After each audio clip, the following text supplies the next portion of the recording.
सही, ठीक है, ये बड़ी इंपॉर्टेंट बात है। अच्छा, इसके अलावा मुझे बताएं उम्मे, हम अपने बच्चों को, बच्चियों को, इसमें लड़के लड़कियां दोनों आ जाते हैं कि आपको अपने जो बॉडी से बालों को रिमूव करना भी बड़ा इंपॉर्टेंट है, तो बच्चियों को भी और बच्चों को भी बताना चाहिए कि ये बहुत ज़्यादा इंपॉर्टेंट है। बिल्कुल, देखिए होता क्या है कि हमारे पास भी अगर जब पेशेंट आता है, आपको हैरानगी होगी कि बहुत कॉमन चीज़ें भी ना माएँ और बेटियां डिस्कस नहीं करती, जो कि करनी चाहिए। कि उनको यही नहीं पता कि इसके टाइमिंग्स क्या हैं, कितने दिनों में रिमूव करना चाहिए, कैसे करना चाहिए, और अगर इंटरनल कोई इशू है तो वो बच्ची की माँ को पता ही नहीं है। और शरई एतबार से भी बहुत ज़रूरी है कि बाकी का बहुत ख्याल रखना है कि नमाज आप पढ़नी है तो आपको किस तरह से आपकी सफाई होनी चाहिए, कि वो नमाज के भी कुछ आदाब हैं और कुछ पाबंदियाँ हैं। तो वो बच्चियाँ, और बहुत सारी ऐसी चीज़ें कि जनरल सी चीज़ें, लिकोरिया होना बहुत आम सी बात है। बेटी माँ को नहीं बता रही है, माँ बेटी से नहीं पूछ रही है कि मुझे लग रहा है लेकिन मैं पूछूं कैसे से। आपकी बेटी है, आपको उससे डिस्कस करना चाहिए। नहीं करोगे तो और कौन डिस्कस करेगा? वो किससे करेगी डिस्कस? उसका प्रॉब्लम कौन सॉल्व करेगा? और दूसरी बात है कि शुरू से, जैसे अभी इन्होंने कहा कि यंग एज से बच्चियों को सिखाना चाहिए। अब बाएं शर्माएंगी, वो तो बच्ची खुद ही सीख लेगी। वो ठोकर खा के सीखने से अच्छा है कि माँ उसको पहले से अवेयर करे कि शौक में जाए, कि क्या एहतियात करनी चाहिए, क्या चीज़ यूज़ करनी चाहिए। देखिए बच्चों को ये भी नहीं पता कि उन्होंने क्रीम, रेजर या वैक्स क्या करना है, उनके लिए क्या सही है, किस तरह से सही है, ये सब चीज़ें सिखाना माँ की जिम्मेदारी है। अगर उसको नहीं सिखाया गया तो अब तो इतना मतलब चीज़ें इतनी ज़्यादा एडवांस हो चुकी हैं कि वो बच्चियों को 8 साल की उम्र से लेके, जैसे कि वो बच्चियाँ बालों को डाई करवा रही हैं, फेस वैक्स करवा रही हैं, लेकिन उनको हाइजीन का नहीं पता। तो इसका ये कि वो माँ और बेटी और बाप और बेटा, इन लोगों को बहुत क्लोज होना ज़रूरी है कि वो बच्चा गूगल ना करे कि मेरे साथ मसला क्या चल रहा है। एग्जैक्टली, गूगल से आपको हर चीज़ सही पता चलेगी। लुबना जी, वैसे आप लोग, क्योंकि देखिए आपको तो अपना सैलून भी है, तो आप लोग कब सजेस्ट करते हैं कि बच्चियों को कब से शुरू कर देनी चाहिए अपनी जो वैक्सिंग है, अगर हम बात करें तो? ओके, सो जहाँ तक फेशियल की हम शुरू करते हैं, and I always tell my clients कि it's not going to be age based, it's going to be need based. अगर आपकी बेटी है, क्योंकि देखें अगेन मैं इमेज के तौर पे ले रही हूँ, राइट, कि वो एक बच्ची की एक सेल्फ रिस्पेक्ट है, इमेज है। बच्चे बहुत मीन हो सकते हैं स्कूल में, they start picking, they start making fun. आप क्यों वेट करेंगी कि जब आपकी बेटी का फन मजाक उड़ाया जा रहा है फिर उसके बाद मैं उसकी थ्रेडिंग करूँ या वैक्सिंग करूँ? आप खुद pay attention, if your child needs it, अगर ज़रूरत है करवाएं। सो चाहे वो फेशियल है, चाहे वो वैक्स है, मैं इस वक्त ग्रूमिंग के उससे बात कर रही हूँ, चाहे वो फेशियल है, चाहे वो वैक्स है, या बालों की कोई टेक केयर है, the minute you see the need you do it.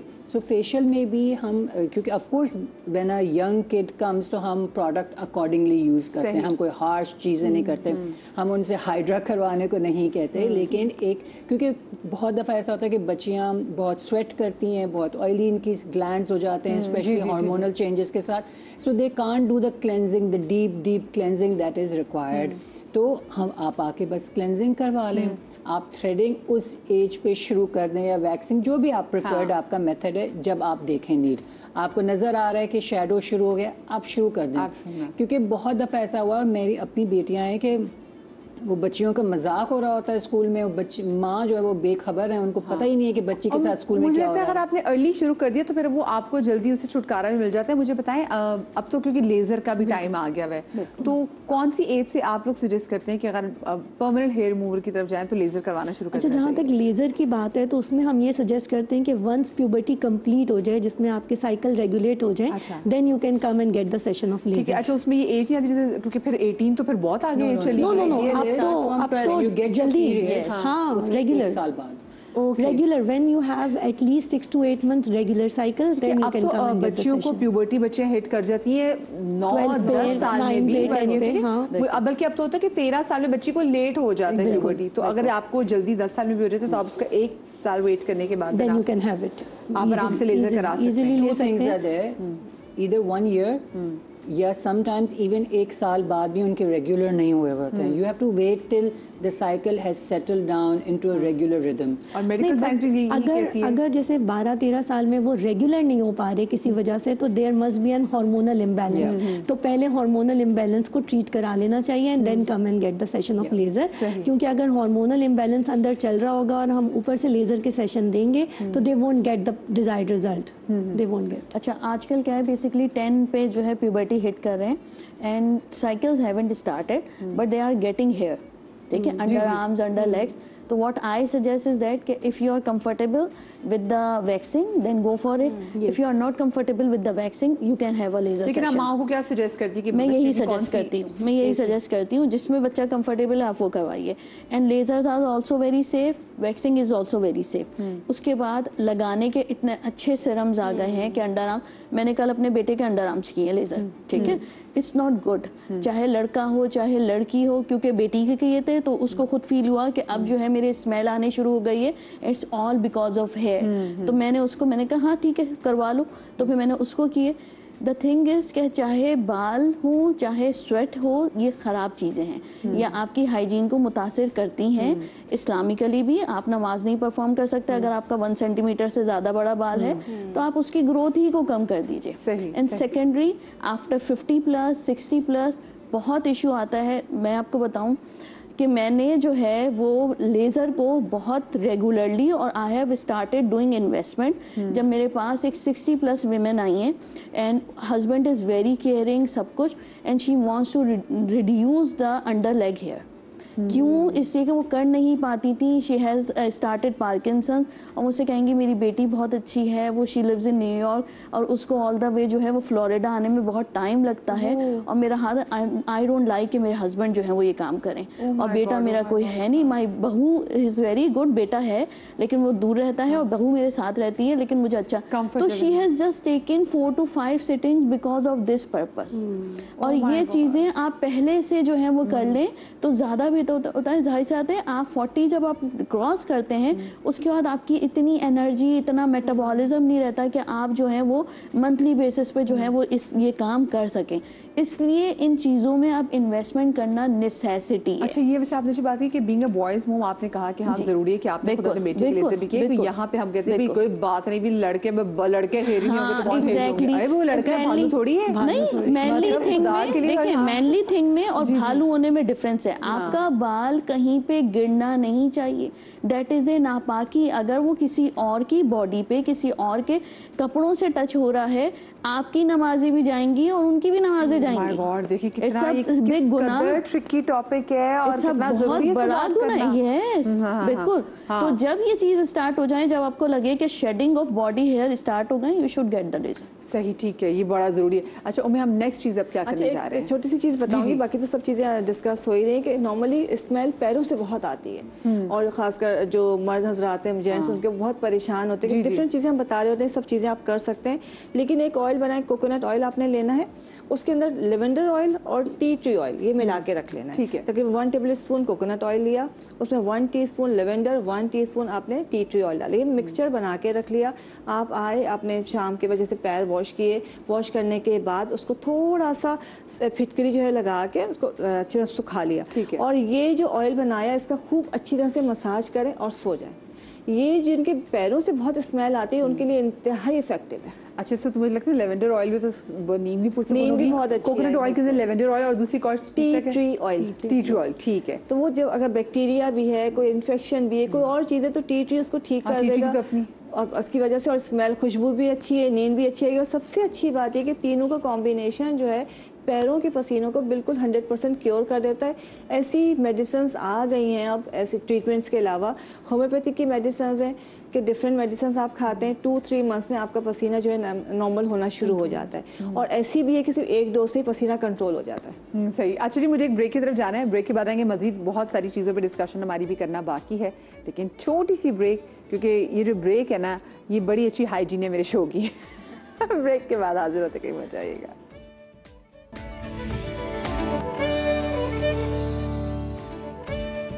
Welcome back after the break. Self hygiene के हवाले से हम बात कर रहे हैं और बहुत सारी ऐसी बातें जो मेरे ख्याल से घरों में नहीं बात कर सकती, वो हमने बड़े एक अच्छे तरीके से, बड़े मुफस्सल तरीके से हमने उस हवाले से बात करने की भी कोशिश की कि सिर्फ लड़कियों के लिए नहीं बल्कि लड़कों के लिए भी सेल्फ हाइजीन कितनी ज़रूरी है। और बाद में ना इस आपके सेल्फ हाइजीन की वजह से ना आपके रिश्तों पर बड़ा इम्पैक्ट पड़ता है। तो ये सिर्फ ऐसी चीज़ नहीं कि ये सिर्फ आपकी ज़ात तक महदूद है, इससे अगले बंदे को भी जो है कहीं ना कहीं वो भी इफ़ेक्ट इससे हो रहा होता है। अच्छा, डॉक्टर बतूल जो है वो किचन काउंटर की तरफ चली गई हैं, लेकिन इससे पहले आप कुछ बनाएं। मुझे ये बताइएगा, हमारी बहुत सारी लड़कियां जो कि स्कार्फ लेती हैं, जब वो स्कार्फ धोती हैं और इतनी गर्मी में स्पेशली हम देखते हैं क्योंकि आपके बालों से सीबम निकलता है, वो सीबम फिर आपके स्कार्फ में भी चला गया है, फिर पसीने में ट्रैवल करके आपके चेहरे पे भी आ गया है, वो एक्नी की फॉर्म में भी आपके चेहरे पे मौजूद है। और लोगों को पता नहीं होता कि एक्नी की बहुत बड़ी रीज़न ये भी है क्योंकि आप ना स्कार्फ नहीं धो रहे। एक ड्रामा था कुदूसी साहब की बेवा, उसमें अकीला भाभी होती है, बद्र खलील साहिबा ने वो बड़ा प्यारा मज़ेदार कैरेक्टर अदा किया हुआ है। तो उसमें वो अपना जो है अबाया वो धोती नहीं है, अब वो अबाया पे उल्टी भी होगी, कुछ भी होगी, हवा आ रही है और लोगों को स्मेल आ रही है, बट वो कहते हैं नहीं जी हमने एक बार उसको एक साफ पानी से उसको धो लिया था, पाक पानी से धोया था, अब मुझे धोने की ज़रूरत नहीं है। तो वो एक बड़ी अच्छी मिसाल है कि मतलब खुद तो वो कर ही रहे हैं लेकिन अगला बंदा भी बड़ा सा मुतासर हो रहा है। अच्छा, ये जो प्रॉब्लम है ना, कॉमनली ये बेसिकली हाइजीन का भी इशू था और कुछ आदत का भी इशू होता है। आदतें चेंज करनी पड़ती हैं, अगर आप आदतें बदलेंगे नहीं तो आप उसी आदत के साथ जो है वो सरवाइव नहीं कर सकते, बहुत मुश्किल होता है। बहुत कॉमनली जो लोग यूज़ कर रहे होते हैं उनको सर में जुएं हो रही होती हैं, और अगर जुएं नहीं होती तो उनके जो है अंदर से स्कैल्प में से एक स्मेल आ रही होती है। वो स्मेल आप जितना शैम्पू कर लें 1 घंटे का दोबारा आनी शुरू हो जाती है, वो नहीं जाती। उसको हम किस तरह, वो इस वजह से होती है कि हमारा कॉर्टिजोल लेवल हाई हो रहा होता है। ठीक है, आपने देखा होगा बहुत से 7-8 साल के बच्चे आजकल ऐसे हैं जिनका टमी निकला हुआ होता है। वो कहते हैं ये बच्चा बिल्कुल 2 टाइम दूध पीता है, नॉर्मल खाना खाता है, 1 रोटी पर है, लेकिन इसकी टमी बाहर आ रही है। अच्छा, और हमें लग रहा था कि शायद वो दूसरे प्रोसेस फूड खा रहे थे, जिसकी वजह से जंक फूड वो भी एक होता है इम्पैक्ट, उसकी वजह से भी इम्पैक्ट हो रहा होता है। तीसरा ये कि उनकी अगर कोई फिजिकल एक्टिविटी नहीं है तो उनका कॉर्टिजोल लेवल हाई हो रहा होता है। ओके, ठीक है। और आप मोस्टली उन लोगों में, उन बच्चों में आप सुनेंगे कि ना ये इसकी रात की नींद अच्छी नहीं है, ये रात में कम सोता है, दिन में सो जाता है। ठीक है, तो ऐसे बच्चों का कॉर्टिजोल चेक कराना ज़रूरी है। लेकिन अगर कॉर्टिजोल नॉर्मल भी आता है तो कुछ साइन सिम्टम्स ऐसे होते हैं कि डॉक्टर देखते ही समझ जाता है कि हाँ ये जो है टिपिकल कॉर्टिजोल सिंड्रोम का बच्चा है। ठीक है, और ऐसे बच्चों में पानी का इंटेक भी कम होता है, प्रोसेस फूड खा रहे होते हैं, तो उसकी वजह से वेगस नर्व स्टिमुलेशन बहुत होती है। ठीक है, फिर जो गेम्स होते हैं उनमें आपका वो रश सिंड्रोम दे रहा होता है आपको कि ये इस गाड़ी से आगे निकलना है, इससे करना है, जो गेम्स बच्चे खेल रहे होते हैं, तो वो भी आपका कॉर्टिजोल बढ़ा रहा होता है। मैं इधर ये बता रही हूँ कि आप कॉर्टिजोल को नेचुरली कैसे रिड्यूस कर सकते हैं। ठीक है, थोड़ा सा काम करना है। बिल्कुल कॉर्टिजोल से ही रिलेटेड होता है। ऐसी लड़कियां जो बाहर जा रही होती हैं, जब स्कैल्प में से इतनी स्मेल आ रही होती है, पसीने में से स्मेल आ रही होती है, जी। उसको कैसे रिड्यूस किया जाएगा। और भाई कॉर्टिजोल की वजह से भी हमारी भी लोअर बेली जो है बढ़ जाती है। बिल्कुल, ये सबके लिए इफेक्टिव होगा, रेमेडी सबके लिए इफेक्टिव होगी। पहले सिर्फ स्कैल्प के जो है उसका इशू रिजॉल्व कर लेते हैं। पानी लेंगे हम, पानी में हम डालेंगे अच्छी तरह कोयले को पीस लीजिए। पीसने के बाद जो है इसमें ये शामिल कर दीजिए। ठीक है, इसको मिक्स करना है और फिर इसमें डाल देना है मीठा सोडा, 1 चुटकी। डालने के बाद ये पानी तैयार हो गया। अब इसको आप बॉटल में फिल करके रख दीजिए। ठीक है, छान लेना है आपने अच्छी तरह और स्प्रे करना है आपने इसी पानी से। और इससे पहले उम्मे राहिल बता चुकी है कि इसी पानी से आपने जो है वो अपने अंडर आर्म्स, अंडर लेग सब वॉश करने हैं। वॉश करने के बाद आप जो है फिटकरी का इस्तेमाल कर सकते हैं, या फिटकरी को आप बाल्टी में डाल दीजिए और मेक अ रूटीन कि आपने उसी से रिंस करना है। अच्छा, सिर्फ खवातीन के लिए नहीं, जो स्कार्फ पहनती, मेरे बहुत सारे भाई जो देख रहे हैं उनके लिए भी हेलमेट पहनते हैं, हेलमेट के अंदर की सफाई भी बहुत ज्यादा इंपॉर्टेंट है। अच्छा, अब आ जाते हैं जिनको कॉर्टिजोल की वजह से ये इशू है। जिनको कॉर्टिजोल की वजह से इशू है, उन्होंने इस तरह कोई भी कॉटन का कपड़ा ले लीजिए, उसमें रखना है 1 लहसुन का जवा। अच्छा, और फिर हम इसमें शामिल करेंगे 1 चुटकी हल्दी। इसको इस तरह पैक कर लेंगे। ठीक है, ठीक है। पैक करने के बाद हमने इसको जो है आप तलवे में, सही, आपने इस तरह पेपर से, किसी भी पेपर से स्टिक कर लीजिए, टेप से स्टिक कर लीजिए, या इसी पट्टी से ही बांध लीजिए और रात में सो जाइए। ठीक है। जितना पसीना होगा वो इसमें जो खिंचेगा सब कुछ इसमें आ जाता है। 2 से 3 दिन की रेमेडी है, करनी है, नॉर्मल हो जाएगा। कॉर्टिजोल छोड़ दीजिए, जब आपको लग रहा है हाई हो रहा है फिर कर लीजिए। हाई होने के साइन सिम्टम्स कुछ ऐसे होते हैं कि हार्ट रेसिंग हो रही होती है, आपको हर चीज़ में जल्दी हो रही होती है, कंफ्यूज माइंड होता है कि करूं ना करूं, ये साइन सिम्टम्स हर किसी को मालूम होते हैं। दूसरा एक एक्सरसाइज होती है, ये आपकी कॉलर बोन है, ठीक है, यहाँ पर वेगस नर्व ऊपर जा रही होती है, ठीक है। इस आपने हाथ यूं रखना है और आपने पैर, जो आपका इमीडिएटली कॉर्टिजोल रिलीज बिल्कुल नॉर्मल कॉर्टिजोल कर देता है। आपने 20 टाइम्स करना है। बच्चों को प्रैक्टिस कराइए, 1 2 3 4 5 6 7 8 9 10, बस दैट्स इट। आपका कॉर्टिजोल फौरन नीचे आ जाएगा, आप खुद महसूस करते हैं बकायदा। सुबह दोपहर रात कीजिए, हर नमाज के बाद कर लीजिए, बैठ के कीजिए, खड़े होकर कीजिए, लेटे लेटे कीजिए, जैसे दिल चाहे कीजिए। It's a very good exercise for vagus nerve stimulation. उसको कंट्रोल करता है और कॉर्टिजोल जो है रिलीज होता है गुर्दों के ऊपर, हमारा एक छोटा सा ऑर्गन होता है वहां से, उसको वो कंट्रोल करने, क्योंकि हम पानी कम पीते हैं, डिटॉक्स नहीं हो पाता, ये डिटॉक्स करने का नेचुरली तरीका है। ये करने के साथ साथ इस तरह कीजिए और देखेंगे आपको खुद आराम आएगा। अच्छा, मुनासिब तरीका क्या है जिन लोगों के अबायों से, इनके स्कार्फ से स्मेल आ रही होती है? मैं वही बात करें, क्योंकि हो सकता है कि हमें सही तरीके से भी वो कन्वे ना करना आता हो, तो हम एक सही अच्छा तरीका क्या क्या उनसे 2 ले लीजिए, 2 ले लीजिए, एक वॉश कीजिए, एक पहन लीजिए। उनको ये बोले कि आप 2 ले लें अबाया? यस, बिल्कुल, इट्स अ सिंपल मेथोडोलॉजी। देखिए आप जो है वो 4000 का अबाया एक खरीदें, उससे बेहतर 2000 के एक ले लीजिए, 2 ले लीजिए।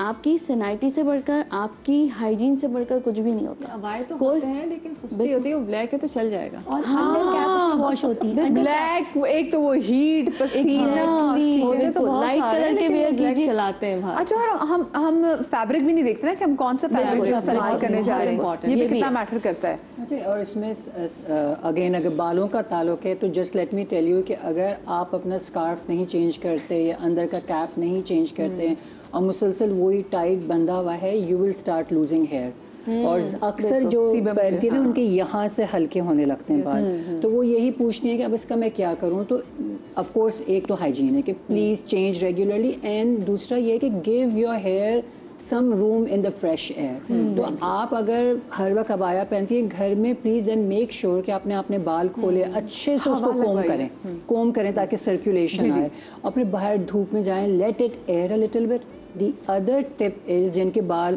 क्योंकि वो पूरा पोनी बनाती हैं, जूरा बनाती हैं, तो यहाँ से बाल कम होने लगते हैं, तो मैं इसमें ये टिप देती हूँ कि ये जो फ्रंट के बाल है ना, आपने उसको अलग से पकड़ना है, थोड़ा सा लूज करके यहाँ पिन बांध देनी है, फिर अपना स्कार्फ पहने। क्योंकि जब आप सारे बाल एक साथ पुल बैक करके खींचते हैं तो यहाँ के बालों में वेट बहुत आ जाता है, वो खिंचते रहते हैं पूरे दिन, और वो ट्रैक्शन एलोपेशिया कर रहा है। अच्छी, हाँ, ये भी अच्छे।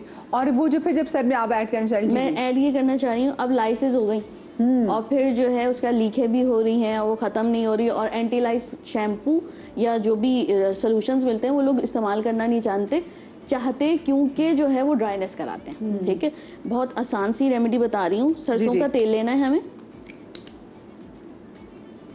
इसमें एक छोटा सा टुकड़ा, यहाँ पे है नहीं, छोटा सा टुकड़ा फिटकरी का इसमें डाल के पका लेना है, और एक टैबलेट लेनी है बेटनासोल की। अच्छा, क्यों लेनी है बेटनासोल की टैबलेट? इसमें मिक्स कर लीजिएगा, ये आपके सीबम को न्यूट्रलाइज कर देगा फौरन। सही, ठीक है, लगा लिया। लगाने के बाद इसको जो है जड़ों में लगा के बालों में लगाइए और कपड़ा पहन एक अच्छी तरह कवर कर लीजिए, आधे घंटे के लिए कवर कीजिए, जुएं लीखें उसी में मर जाएंगी, वॉश कर लीजिए। अच्छा, और आपने एक बार बात की थी ये जो एंटीलाइज शैम्पू इस्तेमाल करते हैं, ये कितना खतरनाक है? यस, बिल्कुल बिल्कुल, इसीलिए मैंने ये नेचुरल रेमेडी बताई। मुझे बार बार देखिए, उसमें परमेथ्रिन होता है जो कि स्कैल्प को इरोड करके आपके ब्रेन की फर्स्ट लेयर तक के जा सकता है, तो इतना ज़्यादा इस्तेमाल करना भी डेंजरस होता है। कोशिश कीजिए कि अपनी इनर पे काम कीजिए, आप अपने आप को जितना अंदर से अल्कलाइन करेंगे, जैसे हमने बताया था, मीठा सोडा पीजिए डेली बेसिस पे, कोई आपको सिर्फ और सिर्फ आपके मैदे का सिस्टम अच्छा करता है, और जब आपका ब्लड का पीएच न्यूट्रलाइज हो जाएगा, आपको खुद ब खुद जुएं और लीखन से खात्मा हो जाता है।